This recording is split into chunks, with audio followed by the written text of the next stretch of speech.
Well, hello and welcome from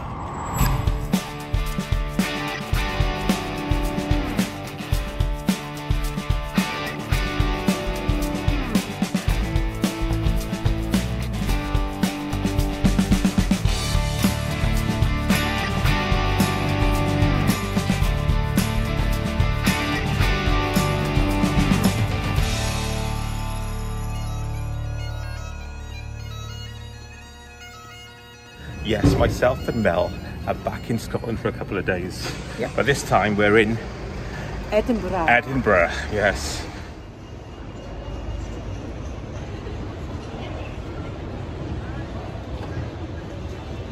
There's some weird shops here.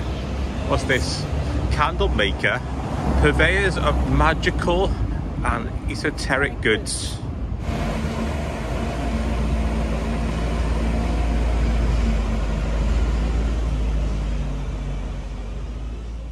So in this little video, we're doing something quite informal. We're just wandering around, showing you the sights and sounds of Edinburgh.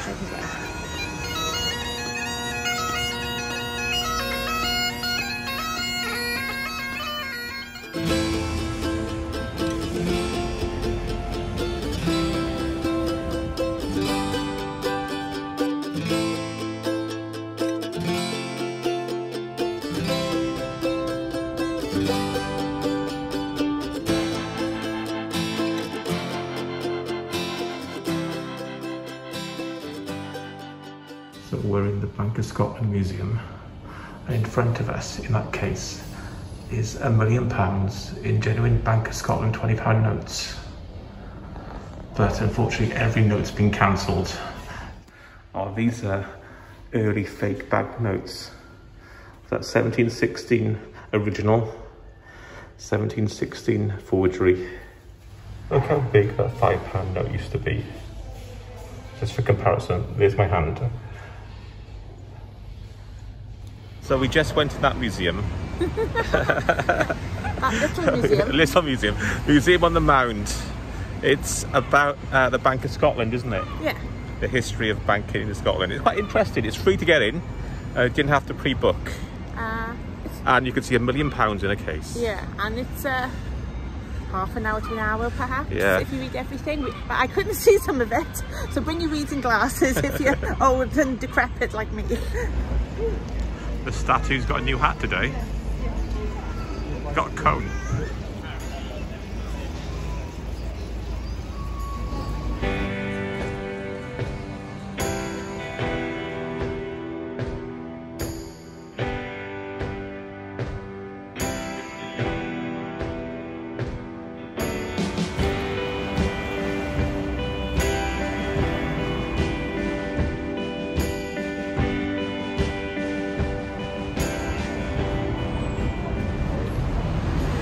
So that's the thing with Scotland, isn't it?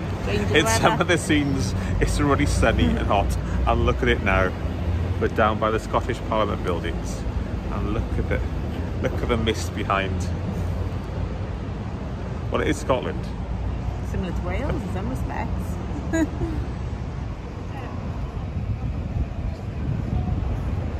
Mel, if this place sells them, are you going to try a deep fried Mars bar? Maybe. She will.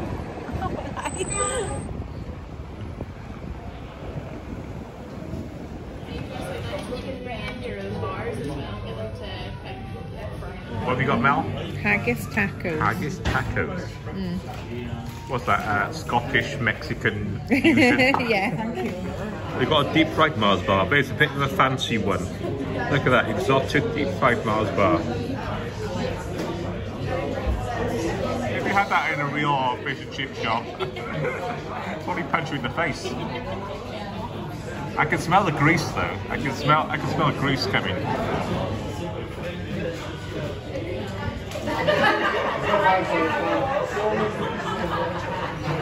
What are you thinking, Marcus? The first taste, you think it's something familiar and nice. Yeah. And then molten chocolate hits you. Is it nice? Well, I feel I should call an ambulance now. Okay.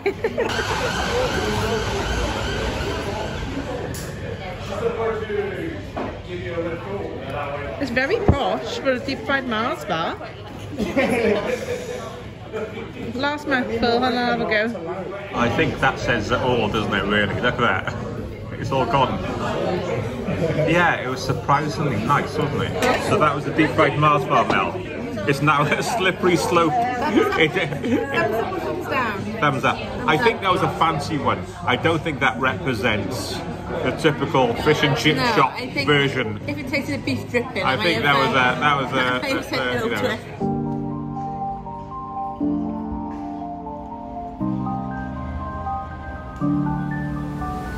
So that pub over there, last drop, because this is the area where they used to hang people. Public executions. Yeah. And if you look at the window, in the grass market the window area. decoration, a couple of nooses. What's the last drop? Play on the last drink they had, or literally the last drop? Both, probably.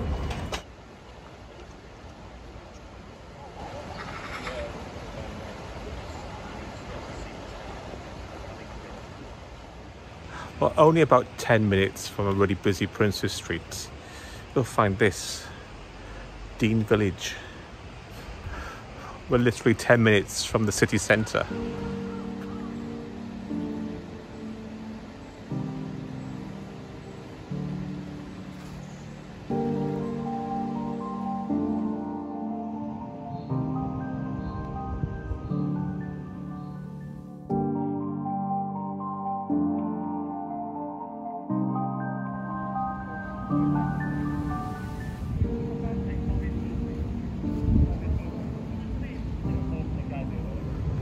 So that was Greyfriars Bobby's grave. Like Greyfriars Bobby, the Walt Disney film.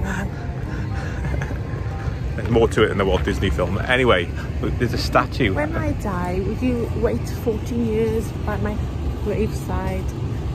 Let me think. Island for me? No. Oh, thank you. I'll take the inheritance, or the inheritance, the insurance, and go to Las Vegas. Anyway, let's go and look at Greyfriars Bobby statue.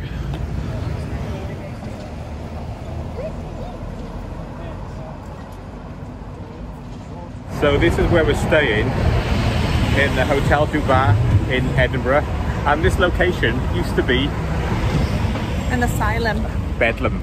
Yeah, actually called Bedlam, yeah. Yeah, very well suited.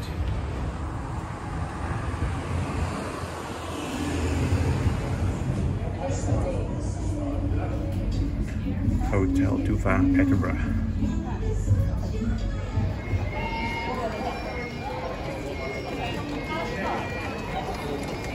It's time for a whiskey tour. Oh, lovely. Apparently this one's got a barrel ride experience. Can I push you in the barrel over a cliff? Charming. And that's before she's had a drink as well. Mel, I'm going to buy you some of that to try. Nice. I'll be so nervous pouring it. How much would that be a dram? Aqua Vita, or in Gaelic, Yushkabea, the water of life. Another vital ingredient is barley, which is steeped in water and brought here to the malting house to germinate. Can you no smell that? That, my friends, is the sweet smell of malted barley being dried here in the kiln.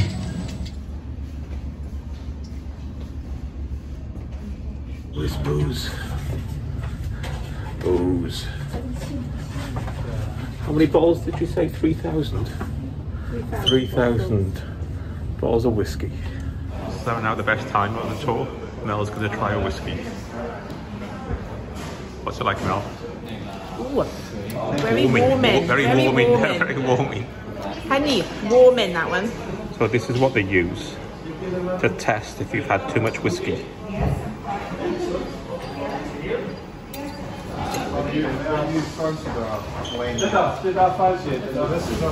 I'm going to try this whiskey. I think it's a Lowland.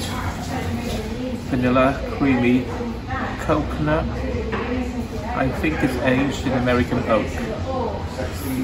Very knowledgeable. Yeah, I've got a thing here, that's why. Anyway, we'll come back to you after this. Just as we were enjoying our whiskey, the fire alarm went off. Hey folks, can you guys make sure you're on the pavement just here, because cars are going to keep coming up and down. I appreciate it, thank you. Just as we were about to try our whiskey, the fire alarm went off. It's still going off.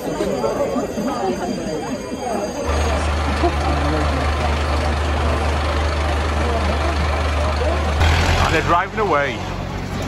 So hopefully we can go back inside. We're allowed back in a minute. If you want to follow me, make sure you follow me. Okay. Here we go again. Anyway, Mel. Yeah? Take two. Take two. Let's continue drinking the whiskey.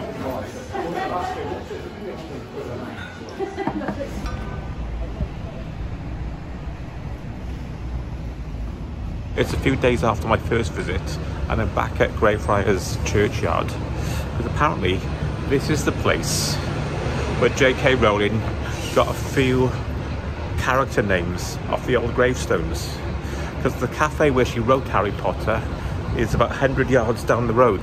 That place over there, the Elephant House, they claim that was the birthplace of Harry Potter. J.K. Rowling was there when she conceived the idea. But she disagrees. She said she was already well into writing the book when she went there. And it was conceived a year earlier in a flat in Clapham in London. But anyway, they've got a little plaque on the wall. But what is true, up the road in Greyfriars Cemetery, just over there, there are names of many of the characters from the book. So let's go and see if we can find some of the Harry Potter character names on the old graves. So in the far corner of the graveyard, there's the first one I found. McGonagall. Just down here to the right, at the bottom of the graveyard, you can find the grave of a certain Thomas Riddle.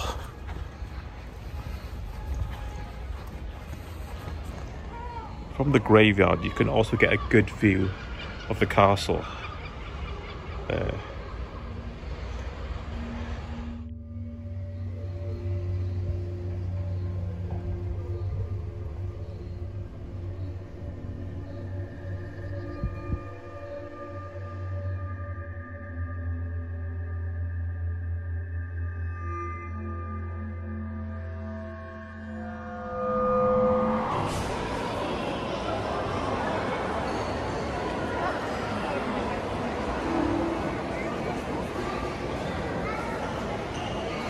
So Mel, as you can see, we're indoors and we're at the National Museum of Scotland. Yes.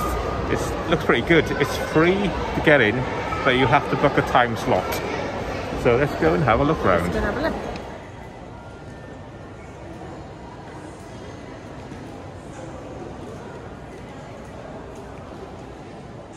Who remembers the ZX81?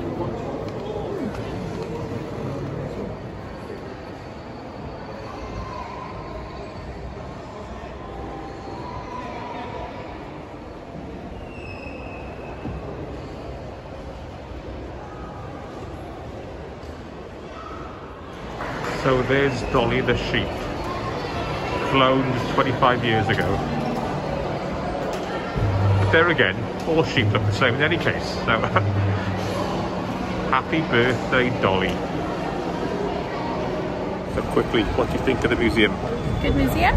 Free. It's good and free. I saw Dolly the sheep. Yeah.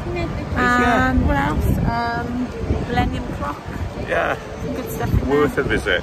Yes. Especially if it's raining or something. Thumbs up. But we've come out, the sun's come out.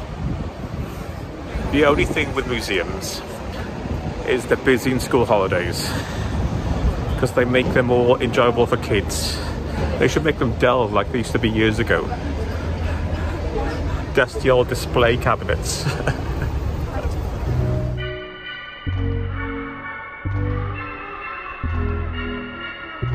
So we're going on a ghost tour. Katie's and Witchery tours. Ghost and Gore. Ghost and Gore. Hi there.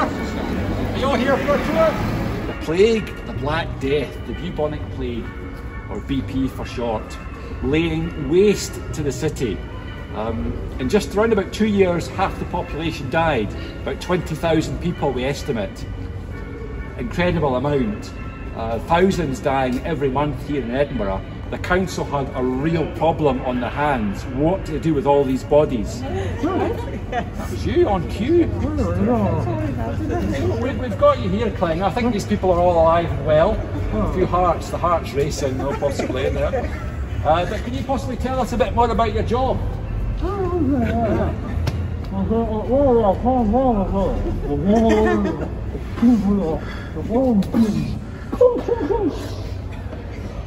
Our odds weren't great. None of us actually made it past 4 months. But you know, there were significant ongoing perks to the job. The main one is the loot. Right. So you get to keep everything you find on the body of the plague victim. When you're stripping them down, you get to keep all their clothes, all their jewellery, any money in their pockets, any fancy watches they might have. You know. I mean, he's probably fine just now, but you know, if he does develop a cough on the way around, just I'll drop him on a corner. I've got the route. So yeah, not too bad as you know jobs in plague towns go. All right. Right. So right on the count of 3, we're going to shot the hand on 3 or after 3. On 3, so like 1, 2, choppy.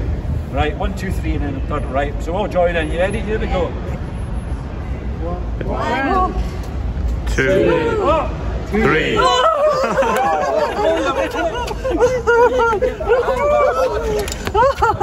Records, you were accused of being a witch. And not just like once, you were accused many times of witchcraft. I've been on a few times here. How many? 20? 20, yes. No, I mean, come on. Go around cursing people with 20 or 30 years to get a reputation. Ridiculous nonsense. Indeed, aye. And this is a proper kilt, isn't it, Rory? It is. This is the Phillimore. The Phillimore? The Phillimore. It's Gaelic. All right, Gaelic. Aye, Gaelic. It's a beautiful, rich and complex language, the Gaelic. Free Willy! Were you recording that? So that was the ghost tour. Yeah, it was very enjoyable. Did you enjoy it? Yeah. Yeah. There's an evil spirit coming up behind us. Who's that?